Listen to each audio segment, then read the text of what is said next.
Selamat pagi, Assalamualaikum warahmatullahi wabarakatuh. Gimana kabarnya? Baik. Baik. Sebelum kita mulai pelajaran hari ini, kita mulai dulu dengan berdoa. Ada yang mau pimpin doa ke depan? Amin. Ayo nih, silakan dulu doanya. Baik teman-teman, sebelum mulai pembelajaran ini supaya dilancarkan, diberi kemudahan, mari kita berdoa sesuai agama dan kepercayaan masing-masing. Berdoa dimulai. Selesai. Oke, terima kasih Alin. Nah, sudah tadi kita sudah berdoa, belajar ya semuanya ya. Ada yang sakit? Tidak ada. Ada yang nggak berangkat? Ada semuanya ada yang nyicil ya? Oke. Bukunya bawa semua? Pelajaran bawa buku paket ya? Oke, bawa Angga? Bawa Sultan? Oke. Bawa HP semuanya? Bawa internetnya oke nggak? Oke. Sekarang apa sih yang mau kita bahas sebelum kita bahas materi untuk hari ini? Kan dalam kehidupan sehari-hari. Nah, pengukuran itu apa? Yang namanya mengukur itu berarti pakai apa sih? Garis. Pengukuran itu berarti kita harus pakai alat. Dari prasyaratnya, untuk pembelajaran hari ini kita mulai dari apa yang kita sudah pelajari sebelumnya. Yang sebelumnya kita pelajari apa? Bandingan,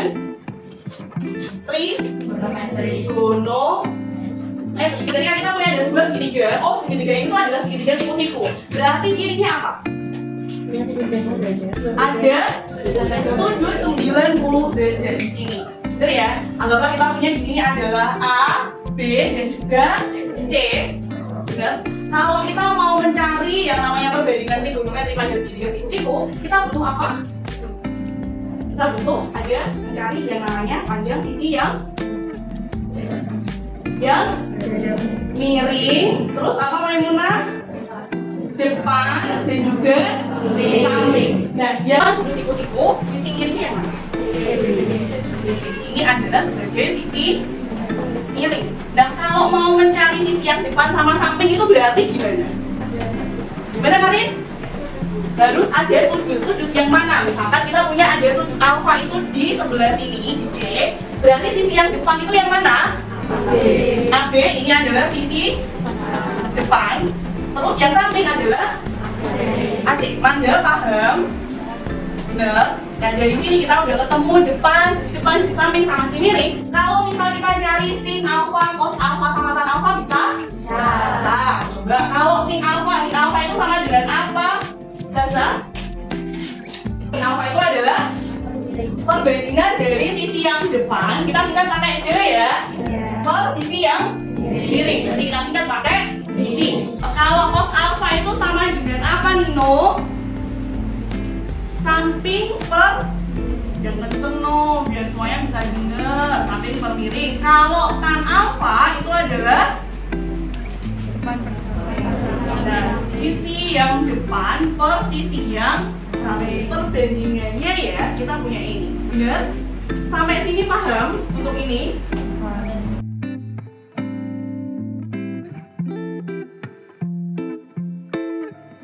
Kalau kamu punya ada mata di sini, kamu mau melihat sesuatu ketinggian atau gedung, berarti kan kamu melihatnya ke atas kan?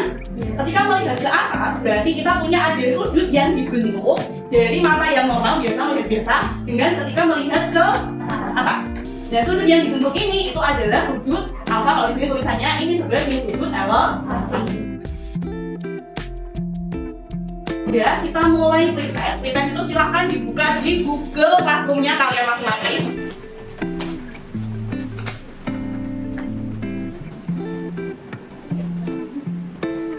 Kita bahas itu adalah tentang trigonometri. Kalau kamu lihat soal yang terakhir tadi, itu kan soalnya tentang ada orang yang melihat ke atas ya. Dia mau mengukur apa sih? Tinggi dari? Nah ini, nanti kita pakai dari penggunaan dari trigonometer. Pakai masalah kontekstual di penggunaan trigonometer. Di sini, kita pakai dari yang bawah, dari peta konsepnya. Penggunaan dari perbandingan trigonometri yang namanya tangan. Dan dimana dengan tujuan pembelajarannya, dengan menggunakan manajemen, nanti kita pakai project dengan berbantuan LKPD. Ini LKPD secara elektronik. Peserta didik kalian ini mampu menggunakan dan memanfaatkan alat trigonometer sederhana untuk mengukur tinggi dari suatu menara atau gedung yang ada di sekitar sekolah. Dan langkahnya gimana? Nah, yang pertama itu adalah tentang pertanyaan dasar. Kemudian kita mendesain perencanaan produknya. menyusun jadwal pembuatan, kemudian ada memonitor keaktifan, dan yang terakhir adalah menguji hasil dan evaluasi. Di kegiatan inti yang pertama tadi yang mau kita bahas adalah tentang pertanyaan dasar. Kita punya ada ini apa? Clinometer dan juga penggunaannya. Ini adalah bentuk dari clinometer. Dan sebelumnya kita coba dulu lihat video di sini. Everyone is aware of the Empire State Building, Burj Khalifa, or the Eiffel Tower.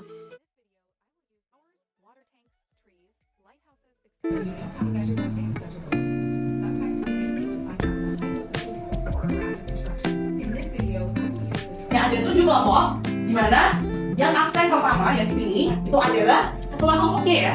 Ketua kelompoknya itu harus sebagai tutor.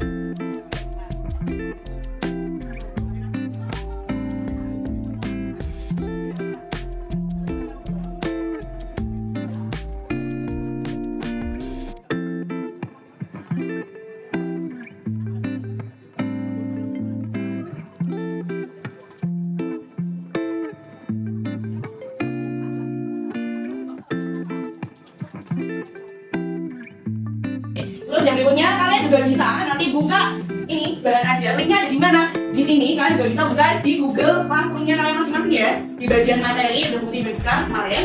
Terus ini juga ada link ELKPD, ini yang akan kalian kerjakan nanti. Nah di ELKPD juga sudah ada di bagian tugas. Nah itu apa sih ini? Alokasi waktunya nanti adalah 50 menit. Terus gimana 50 menit itu kan harus bisa bagi untuk mengerjakan di luar dan mencari perhitungannya, mencari penaksiran ketinggian dari suatu bangunan atau pohon. Pertama, untuk petunjuknya adalah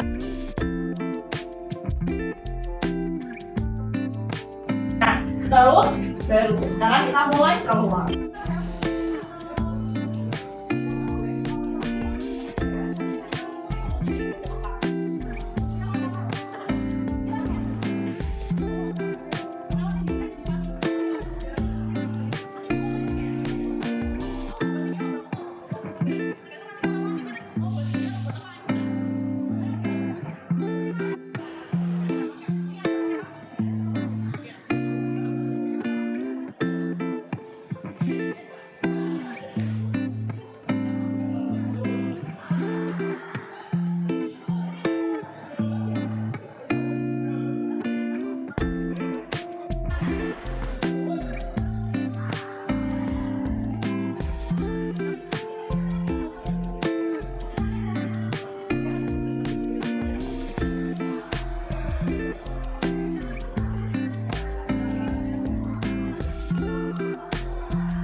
Sudah selesai dicoba presentasi.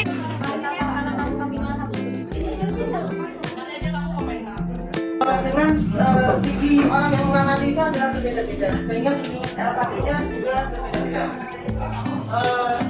Ini di sini pengamatan pertama yang menangani tinggi bangunan adalah saya sendiri dengan menggunakan clinometer sederhana, dan yang kedua adalah pengamatan yang dilakukan oleh teman saya yang bernama Buya. Bisa dilihat di sini bahwa tinggi orangnya berbeda ya. Di sini 156 cm, yang di sini 154 cm. Nah, sekarang mari kita masuk ke pengukurannya. Jadi bagaimana cara kita untuk mencari tinggi ini? Yang pertama adalah kita cari dulu tinggi dari mata ini, dari matanya di sini ke puncak gedung. Itu bisa dihitung dengan rumus. Itu sudah dibentuk 68 dan 68 sama dengan depan ke samping. Depannya di mana? Ini depannya di sini. Samping berarti di sini. Berarti jelas bahwa kita mencari yang sampingnya. Maka tinggal persamaannya dibalikannya. Samping sama dengan depan dibagi 68. Hasilnya 105,9. Nah, lalu hasil yang kita dapat kita tambahkan dengan tinggi orangnya supaya mendapatkan tinggi gedung secara keseluruhan. 105 cm ditambah 156 cm hasilnya adalah 251 cm. Rumus yang sama bisa kita terapkan pada pengukuran selanjutnya. Ini konsepnya sama ya teman, beda angka. Tetapi yang menariknya di sini adalah hasilnya berbeda, 304 cm. Nah, ini bisa teman-teman lihat bahwa ini sebenarnya tidak wajar ya, karena tinggi gedung yang diukur itu adalah sama. Nah, kenapa bisa terjadi seperti demikian? Jadi ada beberapa penyebab. Yang pertama adalah dari alat yang digunakan, klinometer yang digunakan mungkin kurang akurat dan sebagainya. Yang kedua adalah kesalahan saat menggunakan klinometer itu sendiri. Mungkin bisa jadi saat mengamati bisa sedikit goyang dan sebagainya, sehingga sudut yang diamati ini tidak akurat melenceng gitu. Terima kasih, silakan kelompok berikutnya. Dong. Assalamualaikum warahmatullahi wabarakatuh. Waalaikumsalam.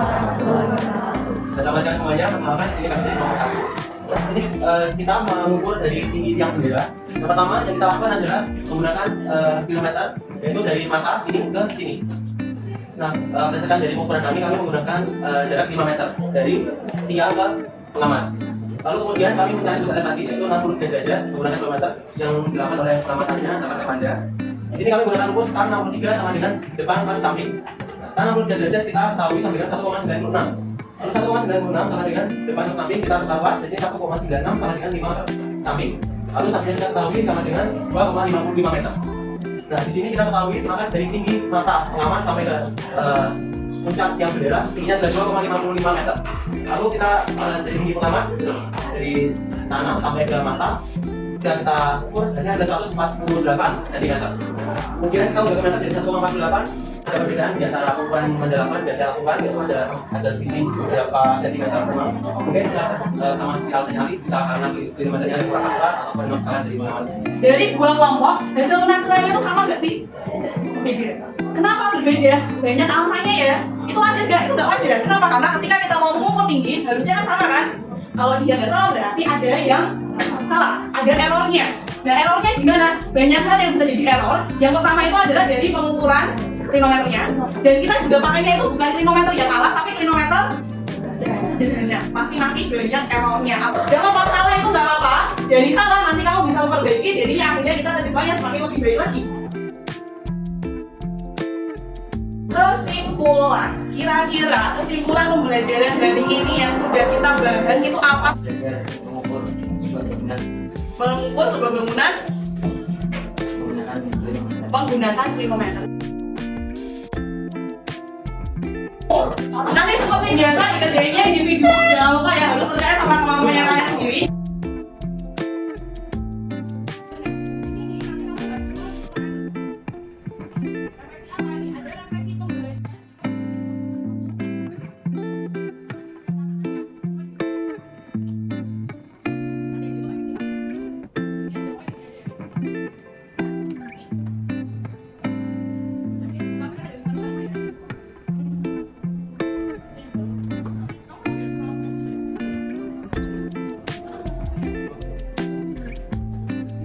Berikutnya, peserta didik yang kreatif. Siapa peserta didik yang kreatif?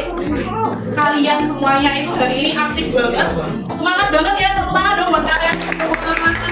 Gak ada satu yang lebih aktif, gak ada satu yang kurang aktif, semuanya hari ini aktif semua. Oke. Dan sekarang refleksi, tadi sudah refleksi ya, pakai Google Form ya. Refleksi diri kalian, pembelajarannya kalian, sikapnya kalian.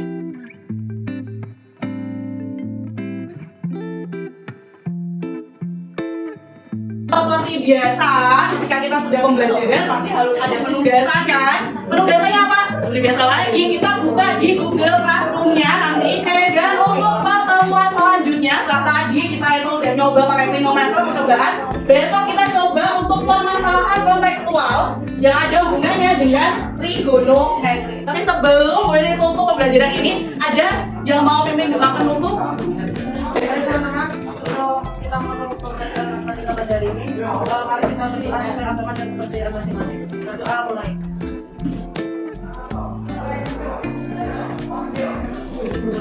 Ya, terima kasih Ali, terima kasih semuanya. Wassalamualaikum warahmatullahi wabarakatuh.